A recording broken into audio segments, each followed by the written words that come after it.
एक 8 साल की बच्ची जिसका बचपन में खाना बनाते समय या खाते समय एक गर्म खोलता हुआ पानी उसके चेहरे पर गिर जाता है, जिसकी वजह से उस मासूम बच्ची का चेहरा जल जाता है।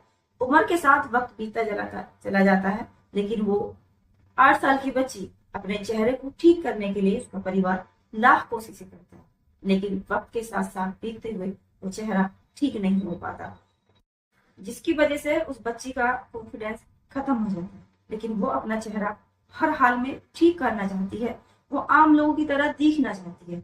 वक्त के साथ साथ वो बच्ची बड़ी हो जाती है उसी जले हुए चेहरे के साथ साथ, लेकिन वो हमेशा यही कोशिश करती रही कि उसका चेहरा ठीक हो जाए। वो हर उपाय वो करती जिसे लोग बताते कि उसका चेहरा ठीक हो जाएगा, जहां कोई कहता वहां उसका इलाज कराती।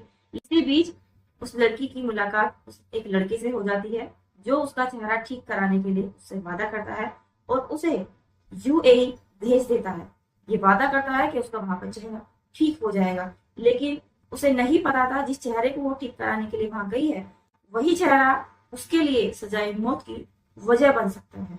आदाब, नमस्ते, सत श्री अकाल। मैं हूँ रिजवाना सैफी, आप देख रहे हैं रिजवाना सैफी क्राइम न्यूज। आज जिस सच्ची कहानी के बारे में हम आपको बताने जा रहे हैं, सच्ची कहानी है उत्तर प्रदेश के बांदा के गांव में रहने वाली 33 वर्षीय शहजादी की, जिसे यूएई में फांसी की सजा कुछ दिन पहले दी गई है। बच्चे के कत्ल के इल्जाम में यूएई में शहजादी को फांसी की सजा दी। शहजादी बांदा के गांव गोयरा नूली की रहने वाली है। दुबई जाने से पहले वो रोटी बैंक एक संस्था में काम करती थी।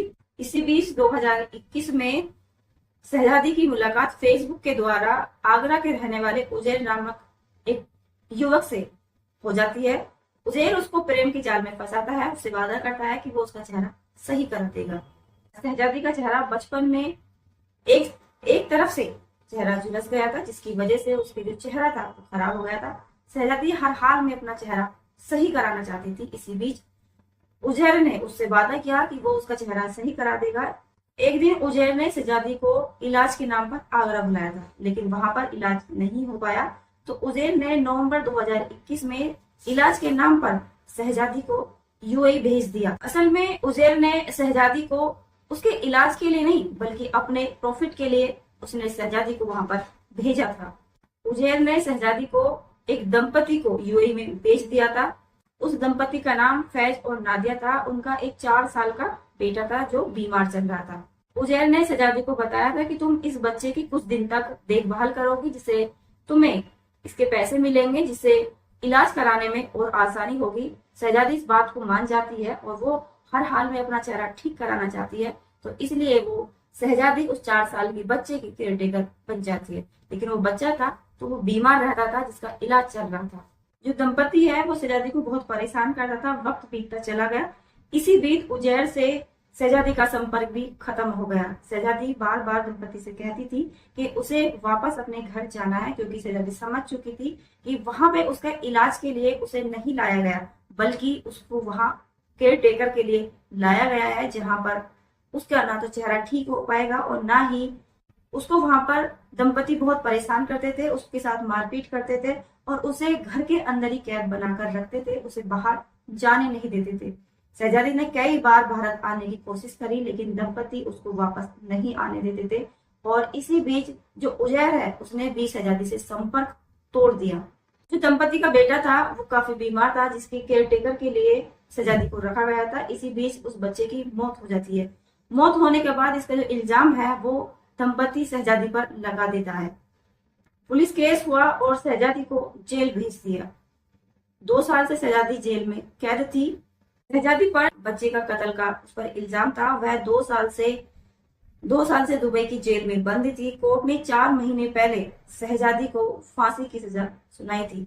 15 फरवरी 2025 को यूएई में उत्तर प्रदेश की शहजादी 33 वर्षीय को फांसी की सजा दी गई।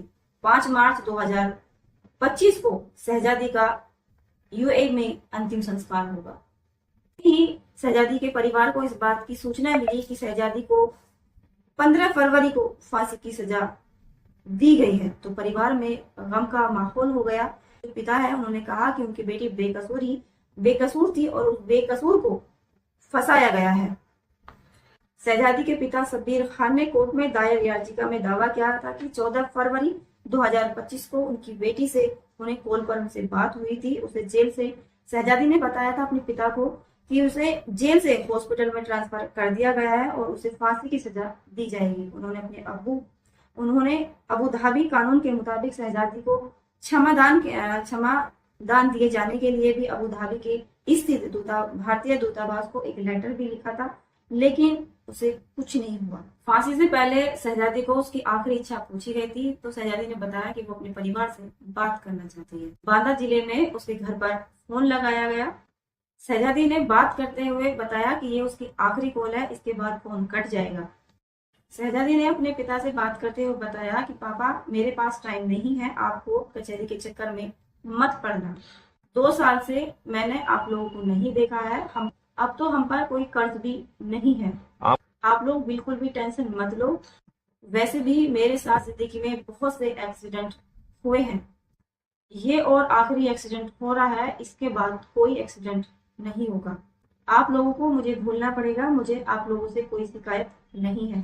फोन कभी भी कर सकता है, आप लोग परेशान मत होना। इसी बीच जब शहजादी ने अपने पिता से ये बात कही तो शहजादी के माँ बाप बहुत जोर से रोने लगते हैं। वो अपनी बेटी से माफी मांगते हैं कि बेटी, हमने तेरे लिए कुछ नहीं कर पाए, तू वापस आ जा। लेकिन हमने तुझे बचाने की बहुत कोशिश करी, लेकिन हम असफल रहे। तो रात के समय शहजादी के परिवार से बात हुई थी और 15 फरवरी 2025 को शहजादी को यूएई में फांसी की सजा दी गई। मार्च 2025 को शहजादी का शव यूएई में दफनाया जाएगा। ठीक है, पिता शब्बीर खान ने कहा कि वो शहजादी के शव को भारत लाना चाहते हैं, लेकिन उनके पास इतने पैसे नहीं हैं जो कि वो वहां जा सके। उन्होंने दिल्ली हाई कोर्ट में याचिका दायर की है, लेकिन वहां से भी उन्हें कोई राहत नहीं मिली। ये कहानी है उत्तर प्रदेश के बांदा गांव की रहने वाली 33 वर्षीय शहजादी की, जिसे यूएई में 4 साल के बच्चे के कत्ल के इल्जाम में फांसी की सजा दी गई। 15 फरवरी 2025 को यूएई में शहजादी को फांसी की सजा दी गई। 5 मार्च 2025 को शहजादी का अंतिम संस्कार होगा। इस घटना को बताने का उद्देश्य किसी को डराना धमकाना या किसी के मान सम्मान को ठेस पहुंचाना नहीं था, ना ही किसी की भावनाओं को आहत करना था, ना ही किसी के मान सम्मान के साथ खिलवाड़ करना था, बल्कि सावधान करना था, सुरक्षित करना था, सेफ करना था कि भविष्य में कोई ऐसा कार्य ना करे जिसकी वजह से किसी का जीवन खराब हो। भविष्य में ऐसा कोई कार्य ना करे जिसकी वजह से किसी का जीवन समाप्त हो, और भविष्य में कभी भी किसी ऐसे इंसान पर विश्वास ना करे जो आपके साथ विश्वासघात करे। सावधान रहे, सुरक्षित रहे, खुद को सेफ रखे, अपने स्वास्थ्य का ख्याल रखे, अपने आसपास का वातावरण साफ रखें। तरह की जानकारियों से जागरूक होने के लिए वीडियो को ज्यादा से ज्यादा शेयर करें, अपने परिवार में, दोस्तों में वीडियो को शेयर करें। वीडियो पसंद आए तो वीडियो को लाइक करें, शेयर करें और अपनी राय जरूर रखें। कमेंट के द्वारा आप अपनी बात रख सकते हैं और चैनल को सब्सक्राइब करें। जय हिंद।